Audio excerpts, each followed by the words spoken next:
ශ්‍රී ලංකා විභාග දෙපාර්තමේන්තුව මගින් 2018න් පස්සේ පැවැත්වෙන GIT විභාගවලට හදපු මූලාකෘති ප්‍රශ්න පත්‍රයක් තමයි අද මේ වීඩියෝ එකෙන් සාකච්ඡා කරන්නේ. ඉතින් අපි බලමු කෙටි ප්‍රශ්න පත්‍රය මුලින්ම ගණිතමය හා මෙහෙයුම් කරන්නේ පරිගණකයේ කවර කොටසක් මගින්ද කියලා අහලා තියෙනවා. පරිගණකයේදී අපි ප්‍රධාන වශයෙන් කොටස් තුනක් අපි හඳුනාගත්ත ආදානය, සැකසීම, ප්‍රතිදානය කියලා. මේ සැකසීම කාර්ය සිද්ධ කරන්නේ මධ්‍ය සැකසුම් ඒකකය කියලා කොටසක්. මධ්‍ය සැකසුම් ඒකකය කියන කොටසේ ප්‍රධාන කොටස් තුනක් අපි කතා කරනවා. ගණිතමය හා තාර්කික ඒකකය, පාලන ඒකකය සහ මතක රෙජිස්ටරය. එතකොට මධ්‍ය සැකසුම් ඒකකයේ ප්‍රධාන කොටසක් තමයි ගණිතමය හා තාර්කික ඒකකය. එතකොට ගණිතමය මෙහෙයුම් සිද්ධ කරන්නේ මේ ගණිතමය හා තාර්කික ඒකකයෙන්. ඒක තියෙන්නේ මධ්‍ය සැකසුම් ඒකකයේ. ඒක නිසා අපි මෙතනදී පිළිතුරු විදියට ගන්න වෙනවා මධ්‍ය සැකසුම් ඒකකය. ඉතින් දෙවෙනි ප්‍රශ්නේ ආදාන උපක්‍රමයක් සහ ප්‍රතිදාන උපක්‍රමයක් යන දෙකම සඳහා භාවිත කළ හැක්කේ කුමක්ද කියලා අහලා තිනවා. අපි පළවෙනි වීඩියෝ එකේදී මේ සම්බන්ධයෙන් කතා කරා. වීඩියෝ එක බැලුවේ නැත්නම් නැවත වීඩියෝ එක බලන්න. ආදාන කියන්නේ පරිගණකයේ තුලට දත්ත ඇතුළත් කරන උපාංග. ආදාන උපාංග කියන්නේ. එතකොට ප්‍රතිදාන උපාංග කියන්නේ පරිගණකයෙන් පිටතට තොරතුරු ලබා දීමට භාවිත කරන උපාංග. එතකොට ආදාන සහ ප්‍රතිදාන කියන කාර්යයන් දෙකම කරන උපාංග මොනවද මෙතන? MICR එක කියන්නේ චුම්බක තීන්ත අනුලක්ෂණ කියවන. ඒ කියන්නේ අපේ චෙක් පතක තියෙන අර චුම්බක කේතයක් තියෙනවනේ. අන්න ඒක කියවන්නේ මේ MICR කියන යන්ත්‍රයෙන්. ඊට පස්සේ මතක කාඩ් පත, මෙමරි කාඩ් එකක්. මෙමරි කාඩ් එකේ දත්ත ගබඩා කිරීමක් කරන්නේ. ස්පර්ශක පෑඩය, ටච් පෑඩ් එකෙන් අපි කරන්නේ පරිගණකයේ තුලට ආදානයක් ලබා දෙන්න. ස්පර්ශක තීරයකින් අපිට ටච් කරලා ඒකට උපදෙස් දෙන්නත් පුළුවන්, දත්ත දෙන්නත් පුළුවන්. ඒකේ කරන දේ අපිට පිටතට බලා ගන්නත් පුළුවන්. ඒතකොට මේකෙදි පිළිතුරු වෙන්නේ දෙක. ඊළඟට තුන්වෙනි ප්‍රශ්නේ පරිගණකයක ඇති ගුණවක ප්‍රරූප හඳුනා ගැනීමට උපකාරී වන්නේ කුමක්ද? ගුණයක් ගත්තාම ගුණවක ප්‍රධාන කොටස් දෙකයි. ගුණුවේ නම සහ ගුණුවේ දිගුව. අපි උදාහරණයක් බලමු. මෙන්න මේ වගේ GIT කියලා මෙතන තියෙනවා මගේ PowerPoint එකක්. මම මේක right click කරලා මෙතන properties කියන එකට යනවා. ගියපුවාම අඳුර ගන්න පුළුවන්. මෙන්න මෙතන මේ ගුණුවේ නම තියෙනවා. මෙතන තියෙනවා .pptx කියලා. එතකොට මේ තමයි නම, මේ තමයි ගුණුවේ දිගුව. අපි තවත් ගුණයක් බලමු. දැන් මෙතන PDF එකක් තියෙනවා. මෙන්න මේක අපි බලමු. එතකොට මෙන්න මේක තමයි මේ ගුණුවේ නම. මෙතන තියෙනවා ඔන්න PDF කියලා. එතකොට ගුණු වර්ගය වෙනස් වෙනවා. ගුණුවක ප්‍රරූපයත් එක්ක. ඉතින් ගුණු PDF ගුණුවක නම් .pdf කියලා තමයි තිබ්බේ. PowerPoint ගුණුවක presentation එකේ තිබ්බේ .pptx. එතකොට Word document එකක් ගත්තොත් අගට docx කියලා එනවා. පින්තූරයක් ගත්තොත් JPG, PNG. එතකොට වීඩියෝ එකක් ගත්තොත් MP4, ඔඩියෝ එකක් ගත්තොත් MP3. අන්න ඒ වගේ ගොනුවේ ප්‍රරූපේ, ගොනුවේ දිගුවෙන් හඳුනා ගන්න පුළුවන් ගොනුවේ ප්‍රරූපේ. එතකොට මේකේ පරිගණකයේ ඇති ගොනුවක ප්‍රරූපය හඳුනා ගැනීමට උපකාරී වන්නේ ගොනුවේ දිගුව. ගොනුවේ නම අපිට ඕන වෙලාවක වෙනස් කිරීම හැකියාව තියෙනවා. නමුත් ගොනුවේ දිගුව අපි වෙනස් කරන්නේ නැහැ, වෙනස් කරන්න දෙන්නේ නැහැ. ගොනුවේ දිගුව මගින් හඳුනාගන්නේ මේ ගොනුව විවෘත වෙන්න ඕන මොන මෘදුකාංගෙන්ද කියන එක. ඊළඟට පද්ධති මෘදුකාංග පමණක් ඇතුළත් වර්ණය තෝරන්න. මේ කොටස් ඔක්කොම පළවෙනි පාඩමේ තියෙන කොටස්, පළවෙනි වීඩියෝ එකේ මේ හැමදේම කතා කරලා තියෙනවා. පද්ධති මෘදුකාංග පමණක් ඇතුළත් වෙන වර්ණය තෝරන්න.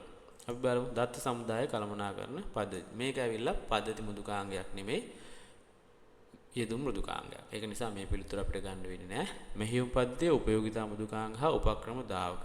මෙන්න මේක තමයි පිළිතුර. පද්ධති මෘදුකාංග තුල ඇතුළත් වෙලා තියෙන මෘදුකාංග වර්ග තුන තමයි මෙහෙයුම් පද්ධතිය, උපයෝගිතා මෘදුකාංග සහ උපක්‍රම දාවක.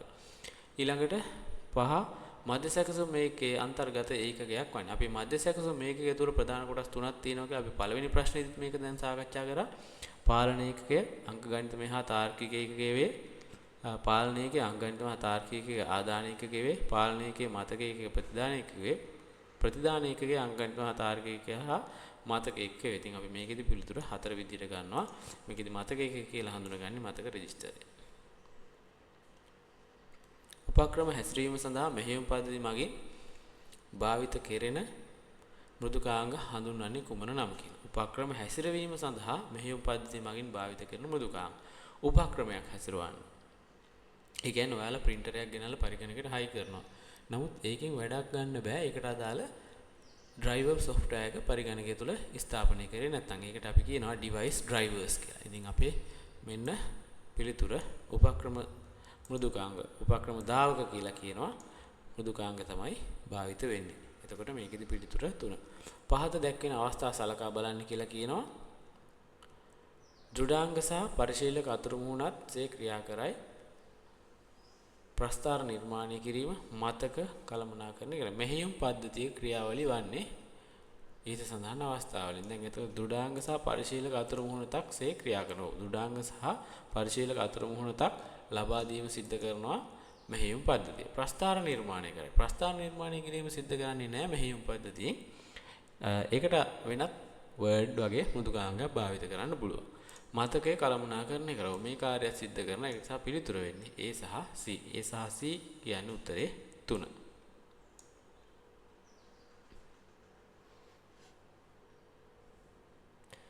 ජිම් මෘදුකාංග එක්තරා සිසුවෙකුට තවත් අවශ්‍ය නොවන නිසා එය පරිගණකයේ මුළුමනින් ඉවත් කළ යුතුයි ඔහු කල්පනා කරා. මෙම අරමුණ ඉටු කර ගැනීම සඳහා මෙහෙයුම් පද්ධතිය කවර අංගය භාවිත කළ හැකිද? අපි දන්නවා ෆෝන් එකට software එකක් දානවට අපි කියන install කරනවා කියලා. app එකක් දානවට ඒක අයින් කරනවට uninstall කරනවා කියන්නේ. ඒ වගේම තමයි පරිගණකයේ මෘදුකාංගයක් එකතු කරනවට අපි කියන install කරනවා. එහෙම නැත්නම් add කරනවා. අපි එකෙන් අයින් කරනවට remove කරනවා program එක. එහෙම නැත්නම් uninstall කරනවා කියලා කියනවා. එතකොට මේකෙදි මොකක්ද අපිට ගන්න වෙන්නේ? snapping මෙවලම Windows Explorer අපිට ප්‍රතිකණ්ඩනය add or remove program. අපි මේකෙදි උත්තරේ වෙන්නේ add or remove program. ඊළඟට තියෙනවා පහත ප්‍රකාශ සලකන්න පරිගණකයේ කාර්යක්ෂමතාවය වැඩි කරගත හැකි ක්‍රමයක් වන්නේ මෙහෙයුම් පද්ධතිය ඇති disk cleanup උපයෝගිතා භාවිත කිරීමයි. එක දිගට ගබඩා වනසේ ගොනු නැවත සැකසීම තැටි ප්‍රතිකණ්ඩනය ඩිෆ්‍රැග්මන්ටේෂන් ලෙස හැඳින්වේ. ඉහත ප්‍රකාශයන්වි දැන් මේකේ සත්‍ය අසත්‍ය මොනවද කියලා තමයි අහන්නේ. පරිගණකයේ කාර්යක්ෂමතාවය වැඩි කළ හැකි ක්‍රමයක් වන්නේ මෙහෙයුම් පද්ධතිය disk cleanup උපයෝගිතාවය භාවිත කිරීම. ඔව් disk cleanup කියන එක හරහා අපිට පුළුවන් පරිගණකය තුල ගොඩ ගැහෙන අනවශ්‍ය ෆයිල් ටික delete කරලා දාන්න. ඊළඟට එක දිගට ගොබඩා වනසේ ගොනු නැවත සැකසීම තැටි ප්‍රතිකණ්ඩනය ලෙස හැඳින්වේ. ඔව්. ඒ කියන්නේ අපි පරිගණකයේ hard disk එක දත්ත තැන්පත් කරන වෙලාවට පරිගණකයේ hard disk එකේ ඇතුලේ තියෙන තැටිය විනාඩියට වට 5000ක් 5400ක් 7200ක් වගේ වේගෙන් කැරගෙනවා. එතකොට එක ළඟ කිසිම වෙලාවක ගොනුවක කොටස් තැන්පත් වෙන්නේ නැහැ. විවිධ ස්ථානවල තමයි තැන්පත් වෙන්නේ. ඒක නිසා මේ ඩිෆ්‍රැග්මන්ටේෂන් එකෙන් තැටි ප්‍රතිකණ්ඩනයෙන් කරන්නේ ඒ ගොනු ඒ කොටස් ටික එක ළඟ තැන්පත් කිරීම. එතකොට මේ දෙකම මේ ප්‍රකාශන දෙකම සත්‍ය ප්‍රකාශ ලෙස ගන්න පුළුවන්. එතකොට උත්තරේ අපිට 3 ගන්න පුළුවන්. ඊළඟට අහලා තියෙන පරිගණක පද්ධතියක මූලික සංරචකයක් නොවන්නේ පහත කොමක්ද? පරිගණක පද්ධතියක මූලික සංරචක අපි පළවෙනි වීඩියෝ එකේදී කතා කරා. ආදාන උපක්‍රම, ප්‍රතිදාන උපක්‍රම, මධ්‍ය සැකසුම් ඒකකය. එතකොට පිළිතුර ජීවාංග. ජීවාංග කියන්නේ පරිශීලකයා. එහෙම නැත්නම් අපි. එතකොට අපි පරිගණක පද්ධතියක මූලික සංරචකයා නෙවෙයි.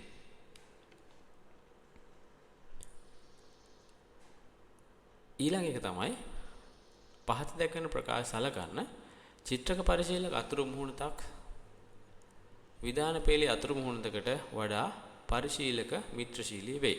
චිත්‍රක පරිශීලක අතුරු මුහුණතක් කියන්නේ මෙන්න මේ වගේ අපේ මේ අයිකන් තියෙන රයිට් ක්ලික් කරපුවහම මේ මෙනු එකක් එන මෙන්න මේ වගේ ඉන්ටර්ෆේස් එකකට.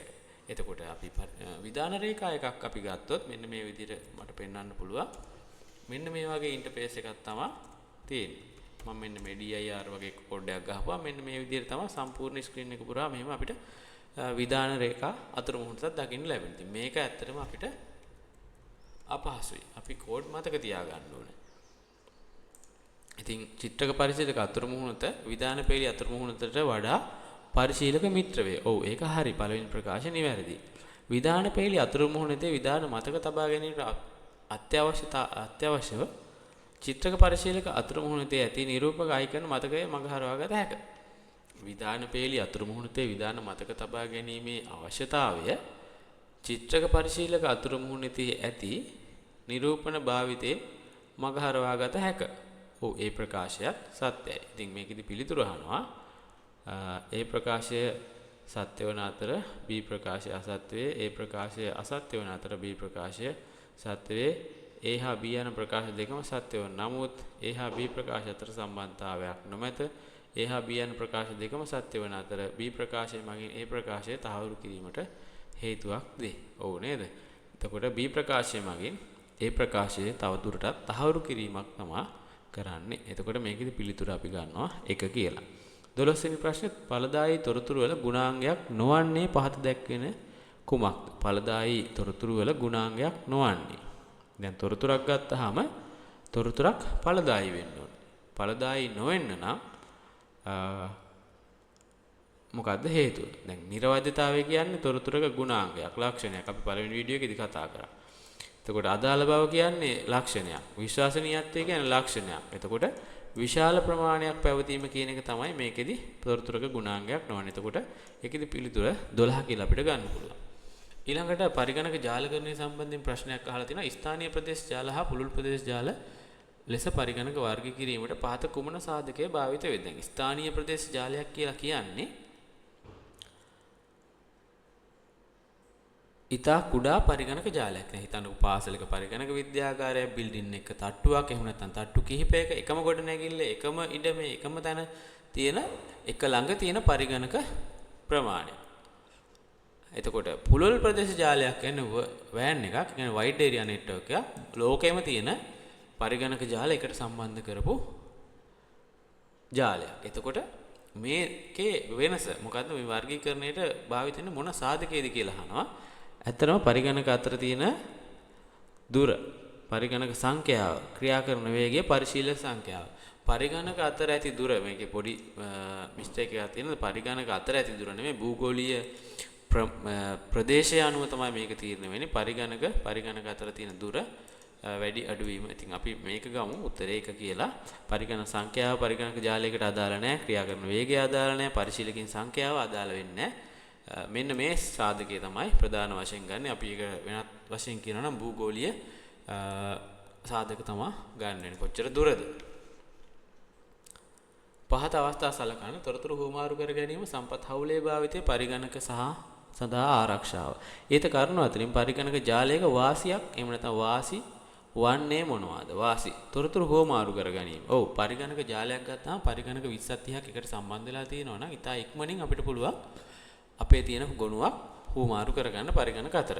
සම්පත් හවුලේ භාවිත කරන්න. අපේ පරිගණක විද්‍යාගාරවල තියෙන එක රවුටරයයි. නමුත් පරිගණක ජාලයට මේක හරහා අන්තර්ජාලයට ප්‍රවේශ වීමේ හැකියාව තියෙනවා. අන්න ඒ වගේ සම්පත් හවුලේ භාවිත කිරීමේ හැකියාව තියෙනවා. ඒ වගේම තමයි මුද්‍රණ යන්ත්‍ර වගේ දේවලුත් හවුලේ භාවිත කරන්න පුළුවන්. පරිගණක සඳහා ආරක්ෂාව. පරිගණක ජාලයක් තියෙනකොට පරිගණකවල තියෙන ආරක්ෂාව පොඩ්ඩක් අඩු වෙනවා. මොකද මේ පරිගණක ඔක්කොම එකට සම්බන්ධ වෙලා තියෙන නිසා මේ ජාලය එක පරිගණකයක් ඇතුළට වෛරස් එකක් ගියොත් ජාලය පුරා පැතිරීමේ හැකියාව තියෙනවා. ඒ වගේම තමයි හැක් කරන්න ගත්තත් අන්න ඒ වගේ දේවල් වලින් එක පරිගණකයකට පරිගණක ජාලය තුල තියෙන එක පරිගණකයකට ඇතුළු වුණොත් අනිත් ඒවාට ඇතුළු වීමේ හැකියාව ටිකක් වැඩි. ඒක නිසා A හා B තමයි මෙතනදී වාසි විදියට අපි හඳුනගන්නේ. උත්තරේ 2. පහත් දැක්වෙන සංවේදන මාධ්‍ය සලකන්න. අදෝරක්ත, ප්‍රකාශ තන්තු, සමක්ෂර හැන්, ශුද්ධ තරංග. මේක 10 වසරේදී අපිට IT වලදී කතා කරන කොටසක්. GIT වලදී තියෙනවා. අදෝරක්ත කිරණ, ප්‍රකාශ තන්තු, සමක්ෂර හැන්, ශුද්ධ තරංග. මේ තියෙන පරිගණක ජාලගත කරන්න භාවිත කරන මාධ්‍යයන් වර්ග. නියම මාධ්‍ය සහ නියම නොවන මාධ්‍ය කියලා වර්ග දෙකකට බෙදන්න පුළුවන්. ඒකට පරිගණක ජාලගත කරන්න අපිට වයර් වලින් වයර් සහිත ක්‍රමවේදය හඳුන්වනවා නියම මාධ්‍ය කියලා. වයර් නැති ක්‍රමවේදය, එහෙම නැත්නම් වයර්ලස් ක්‍රමවේදය අපි හඳුන්වනවා නියම නොවන මාධ්‍ය කියලා. එතකොට අදෝරක්ත කියන්නේ කිරණ. කිරණ කියන්නේ මේ වයර් එකකින් නෙමෙයි මේක යන්නේ. ප්‍රකාශ තන්තු කියන්නේ fibre optic cable, fibre line එක. කේබල් තමයි ඇදලා තියෙන්නේ. සමක්ෂර රැහන් කියවොත් ඇන්ටනා කේබල් එක. ඒ හරහත් පරිගණක ජාලගත කරන්න පුළුවන්. එතකොට ඒකත් රැහන. ශුද්ධ තරංග, මයික්‍රෝවේව්. ඒකත් රැහන් රහිත ක්‍රමවේදයක්. ඒක නිසා අපිට මේකේ අදෝරක්ත කිරණ සහ ශුද්ධ තරංග කියන උත්තරේ තමයි නියම නොවන මාධ්‍ය විදිහට හඳුනගන්නේ. A සහ D උත්තරේ 2. එතකොට මෙතනදී මම කියලා දෙන්නම් නියම මාධ්‍ය වර්ග කියන්නේ රැහන් සහිත ක්‍රමවේද. ඒකෙදී අපි භාවිත කරන රැහන් වර්ග තුනක් twisted pair cable කියලා අපි හඳුන්වනවා. ඇඹරුණු කම්බි යුගල. සාමාන්‍යයෙන් අපි network cable එක කියලා කියන්නේ අන්න ඕක. ඔයගොල්ලෝගේ වල router එකක් තියෙනවා. router එකත් එක්ක හම්බෙලා තියෙන ගොඩක් වෙලාවට cable එකක්, අහපාට cable එකක්. පාට ප්‍රශ්නයක් නැහැ. අන්න ඒ cable එක හරහා අපිට පුළුවන් router එක තැනකට connect කරලා පරිගණකයේ RJ45 connector එකට high කරන්න. එතකොට ඒ හරහා පරිගණකයට අන්තර්ජාලය ලබා ගැනීම හැකියාවක් තියෙනවා. අන්න ඒ වගේ cable වලට තමයි අපි කියන්නේ ඇඹරුණු කම්බි යුගල. එතකොට එකක්. ඒක තමයි RJ45 කේබල් එක කියලා අපි හඳුන්වනවා. ඊළඟ තමයි සමක්ෂ කේබල් එක. සමක්ෂ කේබල් එක කියන්නේ ගෙදර ඇන්ටනා වයර් එක. ඒ හරහත් අපිට පරිගණක ජාලගත කරන්න පුළුවන්. ඊළඟ තමයි ෆයිබර් ඔප්ටික් කේබල් එක. ෆයිබර් ඔප්ටික් කේබල් එක තමයි දැන් ෆයිබර් ලයින් ඇදලා තියෙනවා නම් ඔයාලගේ ගෙවල් වලට ෆයිබර් කනෙක්ෂන් එකක් තියෙනවා නම් මේ කේබල් එක හරහා තමයි අන්තර්ජාලය ලැබෙන්නේ. මේ ෆයිබර් කේබල් එකේ විශේෂත්වය තමයි ලෝකේ තියෙන වේගවත්ම මාධ්‍ය රැහන් සහිත මාධ්‍ය. ඒ හරහා ආලෝකය තමයි ගමන් කරන්නේ. ආලෝක තරංගයක් විදිහට තමයි අන්තර්ජාලය ගමන් කරන්නේ. එතකොට රැහන් රහිත ක්‍රමවේදවලදී අපි කතා කරා මෙතනදී අදෝරක්ත කිරණ, ශුද්ධ තරංග, රේඩියෝ තරංග අන්න ඒ වගේ දේවල්. ඒවා රැහන් රහිතයි කියන්නේ නියම නොවන මාධ්‍ය. එතකොට මේකෙදී අපි ගත්තා A සහ D කියන උත්තරේ. එකම ගොඩනැගිල්ලේ ඇති පරිගණක ජාල දෙකක් එකිනෙකට සම්බන්ධ කිරීමට භාවිත කළ හැකි උපකරණය කුමක්ද? එකම ගොඩනැගිල්ලේ ඇති පරිගණක ජාල දෙකක් කියන එක හොඳට මතක තියාගන්න. පරිගණක දෙකක් එකට සම්බන්ධ කරන්න නම් අපි භාවිත කරනවා ස්විච් එකක්. නෙට්වර්ක් ස්විච් එකක් කියලා උපකරණයක්. එතකොට ඒකට පරිගණක දෙකක් නෙමෙයි. ඒකේ තියෙන ඉඩකඩත් එක්ක පරිගණක 8ක් 16ක් 24ක් ඒ වගේ විශාල ප්‍රමාණයක් සවිකිරීමේ හැකියාව තියෙනවා. එතකොට මෙතන කතා කරන්නේ පරිගණක දෙකක් නෙමෙයි පරිගණක ජාල දෙකක්. පරිගණක ජාල දෙකක් එකට සම්බන්ධ කරන්න භාවිත කරන උපාංගය තමයි රවුටරය. දැන් අපේ ගෙදර අපේ පාසලේ තියෙන පරිගණක විද්‍යාගාරයේ තියෙන පරිගණක ජාලය අන්තර්ජාලය කියන ලෝකයේ සියලුම පරිගණකයකට සම්බන්ධ වෙලා තියෙන ජාලයත් එක්ක සම්බන්ධ කරන්න භාවිත කරන උපාංගය තමයි රවුටරය. ඒ කියන්නේ පරිගණක ජාල දෙකක් එකට සම්බන්ධ කරන්න භාවිත කරන්නේ රවුටරය. පරිගණක දෙකක් පරිගණක කිහිපයක් එකට සම්බන්ධ කරන්න භාවිත කරන්නේ ස්විච්. එතකොට මේකේ උත්තරේ වෙන්නේ 3.